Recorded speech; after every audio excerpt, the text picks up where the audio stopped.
There is no such thing as a cyborg. I have not spent the last decade of my life developing processors built from living tissue. I have never built a brain from these processors, and I am not keeping a cyborg in the spare bedroom of my 42nd floor loft in Manhattan. This cyborg, the one that doesn't exist, does not dream. Neither does she record her dreams in prose, poetry, canvas, or dance. This cyborg does not make art. I don't fix this cyborg toast in the morning, and I have never made an asparagus tomato omelet for her. She doesn't take cream in her coffee, and she never drinks high-pulp orange juice. The one thing that all the frequenters of my art gallery agree on is for someone who works over 40 hours a week at a biochemistry lab and 20 more at a technological research institute, I find a lot of time for mosaic, watercolor, airbrushing, gouache, visual poetry, stenciling, and marquetry. I barely have time for my 9 to 5. Where do you find all the inspiration, the creativity, the time? And less often, what kind of sweatshop labor do you use for your art? And there, the pang of guilt. But even if I am exploiting a cyborg for her art, she has it pretty easy. Plus, I fucking created her. Hypothetically, of course. The most I ever ask of her is to read to me when my eyes are too tired from looking into microscopes all day. Or when I don't want to put away the dishes, I have her handle a few pots and pans. I'm not forcing her to be an artist. It is a natural release for the superabundance of information constantly in her brain. And I never make her cook. She prefers my mac and cheese over anything she attempts. Her preference is well-founded. She's useless in the kitchen. I don't want you to think that I'm making her mac and cheese all the time. I usually stop by the yuppie market on my way home and buy overpriced local organic groceries for dinner. We rarely have leftovers. Braised pork with cranberry sauce, fried tilapia with lemon dill artichoke, fresh mozzarella and basil pizza, roasted potatoes topped with bacon gravy and fresh chives. When she decided to go vegan for a few weeks, I could hardly stand it. Spinach salad with strawberries and lime cilantro dressing, spaghetti squash with tofu meatballs, split pea soup without bacon. Rhubarb and yakima and so much fucking zucchini.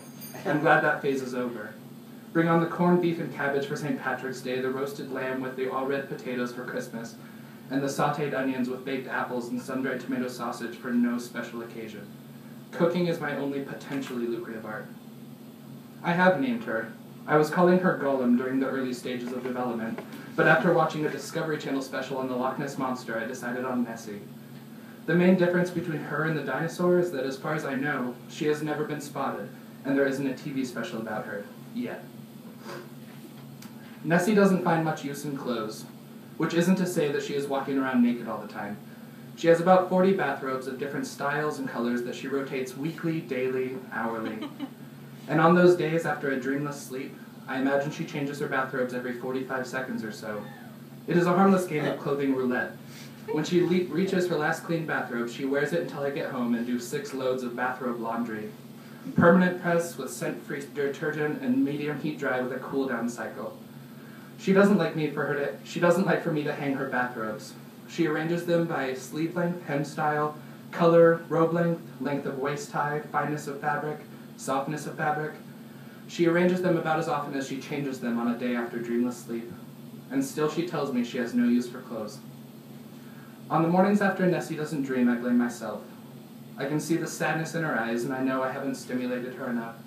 Usually after dinner, we watch a movie or read together. Since she memorizes books and movies instantly, there are few that have replay value. There Will Be Blood and The Secret Garden are the only 2 movies that she is almost always in the mood for. And I usually have to talk her out of reading either The Tao Te Ching or Of Mice and Men, because even I have these memorized by now. Some days I am too tired or too disinterested to settle into stimulation. Some days I just want to sit on my balcony and smoke hand-rolled cigarettes and watch the traffic 42 stories below me. Nessie doesn't drink, but she doesn't object to my whiskey, and she tells me she can see the practical application. I always respond, that's more than my family can say. She likes that. On my first day off in weeks, I woke up to find Nessie's bedroom studio covered in paint. I own this loft, so I don't mind. We finished the Imaginarium of Dr. Parnassus around 2 in the morning, and I was surprised by her response. I couldn't shut up about it, but she hardly said a word. Usually we talk for hours about movies of this caliber, but she just walked over to her treadmill and started jogging with a 5-pound weight in each hand. I went to bed. In the morning, I realized she had liked it, more than I had for that matter, as not only had she recreated Mount Parnassus, but did so in some kind of tack realism, a genre of art that exists about as much as Nessie. This is one of my favorites, Nessie, I mean that. That's usually what you say, 34 out of 57 times. Nessie remembers everything, and she reduces fractions. Out of the 456 pieces she has completed, I have said 272 of them are one of my favorites. I wouldn't say that means I usually say it, but she is the cyborg and has access to more mathematical information than the Library of Congress. She can connect with the wireless internet in my apartment by closing her eyes. The closing the eyes bit is something I designed specifically so I would know when she was cheating in our Scrabble games. I had forgotten during our first couple games that she could just download the Scrabble dictionary before the game and access it while telling me about some pigeon that ate crumbs out of her hand on our balcony. I refused to play against her in chess. You should see her finish a crossword puzzle. Seconds.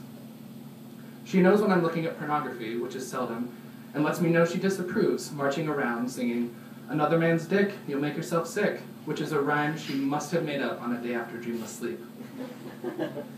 The one thing I have to watch for in Nessie is suicidal tendencies. Because she's made of technology and human DNA, she is prone to human emotion. I don't want to explain my theories on why depression manifests itself in humanity, but I will say I didn't expect suicide to be the one major problem of having a cyborg as a roommate. I was more afraid of being choked to death in my sleep, but unwarranted violence is nowhere to be seen in her genetic makeup. The faculty for it is. But with this little Shangri-La of an existence I've created for her, I doubt she will ever need to execute the fatal attack she has learned from top-secret military documents or YouTube videos. I have seen her practice on stuffed animals. Nessie's depression after a night of dreamless sleep just kills me. The day I stop discovering evocative films or books or poems is the day I will regret creating her. But for now, I can't see an end to the mental and artful stimuli. Every time I discover an obscure Korean poet, or obscure Korean director, or Irish author, or Sri Lankan poet, I can see weeks of inspiration lined up for Nessie. And myself. Her insatiable thirst for knowledge has done wonders for my own cognition. I met Cholera at an exhibit premiere in my gallery of Nessie's art. I chuckled at her name, and she explained that her eccentric parents, both lawyers, read too much Gabriel Garcia Marquez on the night of her conception. It is such a beautiful word for such a terrible thing, her mother justified to me. Not that our call is a terrible thing, and I saw in her eyes that she regretted it, even if her daughter fully embraced it. Most people called her call, but I enunciated every syllable every chance I got. She thought I was flirting, which I never do. I was thinking about getting home to Nessie. I left her with the original Star Wars trilogy, which I had been saving for a special occasion. After the champagne toast, I switched to whiskey, and Cholera slowly became more and more interesting. She was fascinated by my art and repeatedly complimented my feminine touch. I told her she should see my interpretive dance to 8½, Fellini's masterpiece, and felt an instant twinge of reproach. I didn't know a single step of Nessie's original ballet.